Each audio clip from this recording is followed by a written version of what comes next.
Doctor साहब, सबसे पहले तो नमस्कार, स्वागत है आपका। सबसे पहले आपको बता दूं कि इस वक्त जो मेरे बगल में बैठे हैं वो हैं बिहार के प्रमुख eye specialist doctor Sunil Kumar Singh, जिनसे हमारा सबसे पहला सवाल यही रहेगा कि आजकल बच्चों में चश्मा हम लोग ज़्यादा देख रहे हैं, तो इतनी कमज़ोर आंखें बच्चों को क्यों होती जा रही है?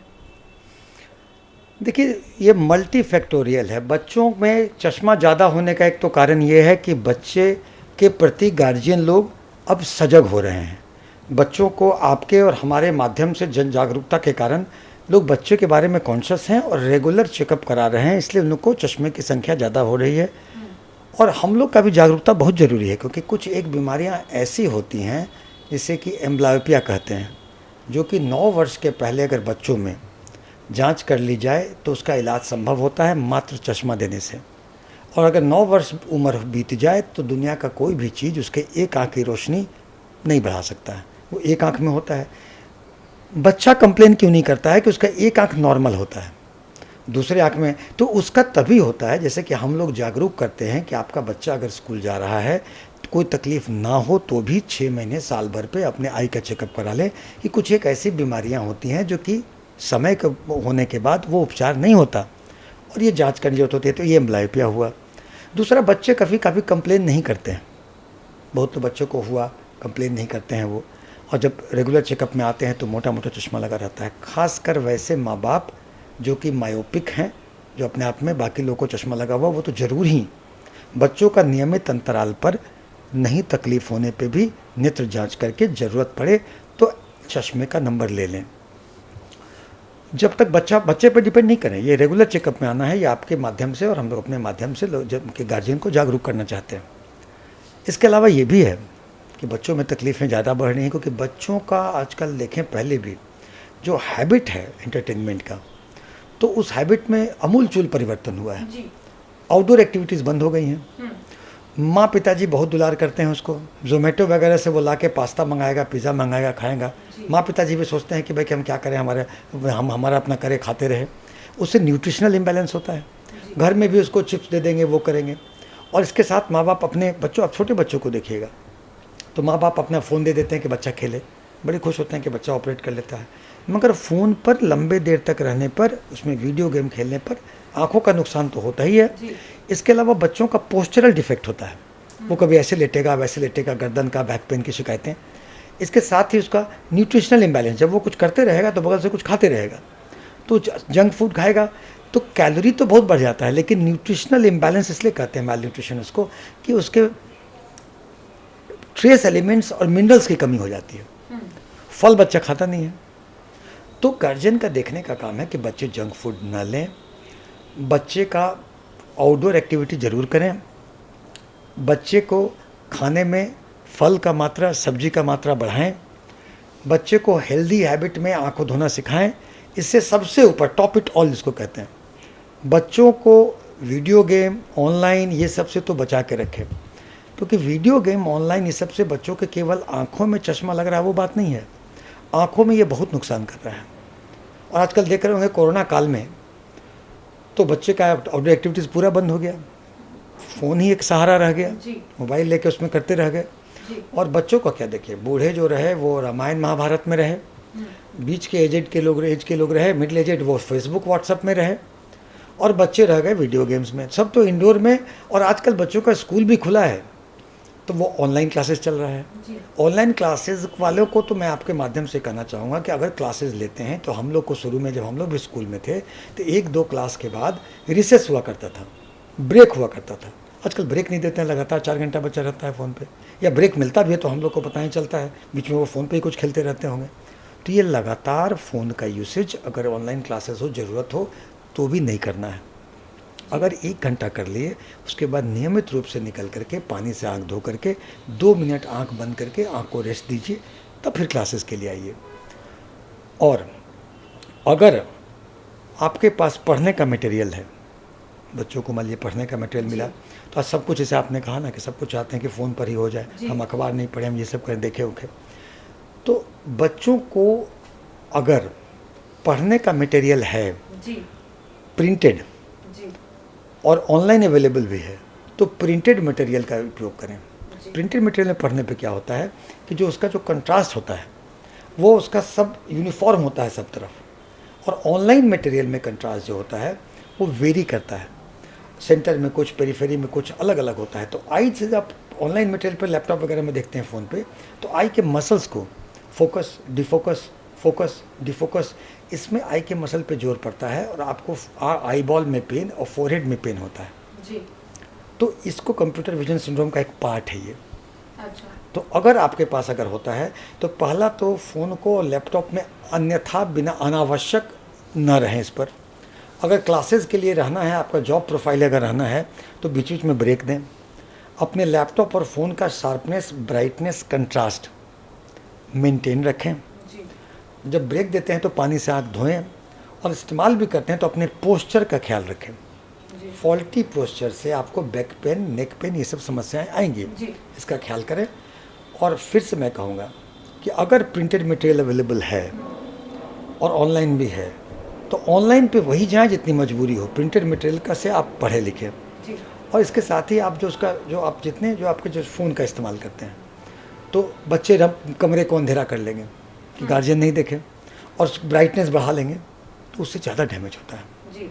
और आई में आप जब फ़ोन पे रहते हैं तो वीडियो गेम करते हैं तो जैसे नॉर्मली आपके पलक झपकाने का दर 16-17 प्रति मिनट होता है, लेकिन आप वीडियो गेम पे रहते हैं, उस पर रहते हैं तो आपकी आंखें खुली रहती हैं, ब्रेन कॉन्शियस होता है, तो आपका पलक झपकाने का दर घट करके 4 से 5 हो जाता है। तो आँखों में सूखापन होता है, क्योंकि पलक झपकाना क्यों होता है कि जो हमने कहा कि आंसू जो बनता है तो आंसू को लुब्रिकेट करने के लिए पलक झपकाया जाता है। तो आंसू जो बना उसको आप पलक झपकाने का दर चेंज हो गया तो आई में ड्राई आई हो गया। इसलिए अगर आपको बहुत देर तक स्क्रीन टाइम देना है तो पलक झपकाने का दर को मेंटेन करें, कॉन्शियस ब्लिंकिंग करें, जी। यानी कि जानबूझकर आप ब्लिंकिंग करें जी। तो आपकी आई में ड्राइनेस कम रहे। इसके बाद भी अगर बात नहीं बने तो आप लुब्रिकेटिंग आई ड्रॉप का प्रयोग करें ताकि सूखापन नहीं रहेगा। जी। डॉक्टर साहब, अगला सवाल ये रहेगा कि बच्चों के साथ अक्सर ये शिकायत भी आती है कि आजकल बच्चे तिरछा बहुत देखने लगे हैं, तो ये तिरछा देखने के पीछे क्या कारण है? देखिए, तिरछा देखने की समस्या को स्क्विंट कहते हैं। तो स्क्विंट की जो समस्या होती है उसके बहुत सारे कारण हैं। बच्चों में डिटेक्ट होता है, बड़ों में अलग कारण होता है। तो स्क्विंट अगर है तो या तो कुछ स्क्विंट वैसे होते हैं जो बच्चों को चश्मे की ज़रूरत है, चश्मा नहीं लगने के कारण मसल्स का ओवर करने से स्क्विंट होता है, तो उसमें चश्मे का जांच करा के उचित चश्मा दे दें तो वैसे स्क्विंट, तिरछापन ठीक हो जाएंगे।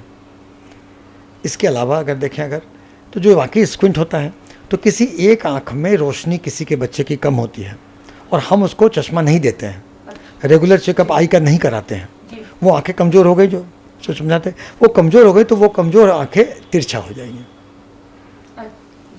तो उसको आंखों में अगर उचित समय पर उम्र करके उसको आप चश्मे का नंबर जरूर दे दें ताकि वो देखेगा तो वो आंखें सीधा रहेगा, उसको स्टिमुलस नहीं मिलेगा तो आंखें टेढ़ी हो जाएगी। इसलिए चश्मे का जांच करा लेना है। और बच्चा अगर 9 साल के पहले ईयरली चेकअप करके चश्मे की ज़रूरत हो तो कितना दफ़े हम भेंगापन को अवॉइड कर सकते हैं। लेकिन आप एक बच्चे की आंख में एम्ब्लायोपिया है, एक आंख में रोशनी कम है, हमने जांच नहीं कराई, 9-10 वर्ष के बाद कुछ हो नहीं सकता है तो वो आंखें फैल जाएंगी। उसको हम ऑपरेशन करके सीधा कर सकते हैं। सीधा करने के बाद भी कितना बार चांस है कि रोशनी नहीं तो वो फैल जाएंगी। जी। ये हो गया। दूसरा बातें क्या होगी कि किसी को न्यूरोलॉजिकल भी होता है जो कि रेयर कम होता है। अगर आँखें का नर्व है, नर्व में अगर लकवा मार दिया तो कोई एक नर्व काम नहीं करेगा, अगला आँख का नर्व काम करेगा तो भेंगापन दिखाई देगा। उसको पल्सी कहते हैं लेकिन देखने में भेंगापन लगेगा, तो ये भी कारण होता है। तो बच्चों में भेंगापन की शिकायत अगर हो तो कारण का जांच करा लें, चश्मा जांच करा लें। अगर कारण से चश्मा से ठीक होता रहता है या कोई न्यूरोलॉजिकल कारण न हो तो ऑपरेशन करके ठीक किया जाता है बच्चा को। चूँकि भेंगापन रहने से बच्चे को स्कूल में लोग चिढ़ाते हैं तो बच्चों के पर्सनैलिटी में, व्यक्तित्व का विकास में कहीं ना कहीं बाधा होता है।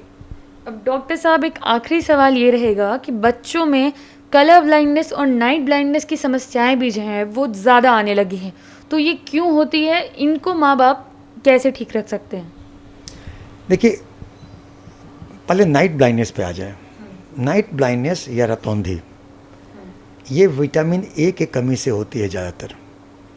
तो विटामिन ए की कमी में आप लोग देखते हैं बच्चों लोग को जो खाने का है वही हमने कहा जो इसे जोमेटो से फलना से ले आए तो न्यूट्रिशनल इम्बैलेंस हो जाता है। तो उन बच्चों में हरी सब्जी, साग, पीला फल ज़रूरी है। और अगर रतौंधी हो रहा है तो शॉर्ट टर्म के लिए विटामिन ए टैबलेट्स या कैप्सूल या इंजेक्शन दी जा सकती है ताकि रतौंधी दूर हो जाए। बाद में उसको जो विटामिन सप्लीमेंट दें और खाने का ऐसा करें जो विटामिन ए युक्त भोजन ले, क्योंकि अगर विटामिन ए युक्त भोजन में रतौंधी अभी है, उसको नहीं समय पर ट्रीट किया गया तो आगे चल के ये आँखों के लिए गंभीर समस्याएं हो सकती हैं। आँखों में पुतली में जख्म, पुतली गल सकती है, रोशनी जा सकती है। इसलिए रतौंधी एक प्रकार का सिम्टम है जो कि हम विटामिन ए को अगर दूर कर दें तुरंत मिराकुलसली ठीक होता है, जल्दी ठीक होता है। दूसरा, रतौंधी की जो चीज़ें होती हैं, जन्मजात कुछ पर्दे में खराबी होती है, बीमारियाँ होती हैं, रेटिनाइटिस पिगमेंटोसा आ गए, तो इन सबों से भी रतौंधी की शिकायत होती है। तो रतौंधी में वैसे पर्दे का जांच करके देख लें कि ये जन्मजात बीमारी वाली है या विटामिन ए कमी वाली है। तो रतौंधी बच्चों में अगर हो तो निश्चित इसका जांच करा के उसका उपचार करा लें। जितना जल्दी उपचार कराएंगे हमें उतना जल्दी अच्छे परिणाम सामने आएंगे। और अपने कहा कलर विजन, तो कलर विजन, कलर परसेप्शन में डिफेक्ट होना, जो हमारा जो आई में रॉड्स एंड कोन्स होते हैं, तो कोन्स जो अंग होते हैं वो कलर परसेप्शन करता है। तो उसमें अगर उसकी बनावटी डिफेक्ट होता है तो वो कलर परसीव नहीं कर पाता है।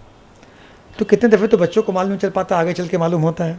तो वैसे कलर विजन की समस्या होती हैं तो उससे वो इलाज नहीं हो सकता है। तो वैसे बच्चों को हम लोग सुझाव देते हैं कि कलर परसेप्शन में अगर डिफेक्ट है तो कोई बात नहीं, इसको मान करके वैसा जॉब में नहीं जाने का सोचे, जैसे कि रेलवे के ड्राइवर में या फौज में या आईपीएस में या रेलवे ट्रैफिक सिग्नल में, जहाँ कलर परसेप्शन की ज़रूरत पड़े। अपने आप जो कलर, पूरा कलर अंधा नहीं होता है, वो किसी स्पेसिफिक कलर के लिए उसकी थोड़ा सा डिफरेंट होगा, या तो वो रेड नहीं पहचानेगा या ग्रीन नहीं पहचानेगा या येलो नहीं पहचानेगा। तो वैसे करियर चूज़ करें जहाँ कलर का बहुत हिसाब किताब नहीं हो। और इसके अलावा अगर कलर विजन जन्मजात न हो तो कलर विजन नर्व के सूजन का भी हो सकता है, इसको कि ऑप्टिक न्यूराइटिस कहते हैं, नर्व का सूजन, वो एक गंभीर समस्या होती है। तो अगर कलर विजन हो तो आप इस बात का जांच कर लें कि कोई गंभीर समस्या वाली नर्व के डिफेक्ट नहीं है। अगर नहीं है तो जन्मजात मानी जाएगी और उसको करियर काउंसलिंग करना है बच्चे को कि तुम घबराओ मत, तुम्हारे पास समूचा एक बनावट ऐसी है, तुमको किसी प्रकार का बीमारी नहीं है, और ऐसे करियर लो जिसमें कि इसकी आवश्यकता और कलर विजन का आवश्यकता न होता हो।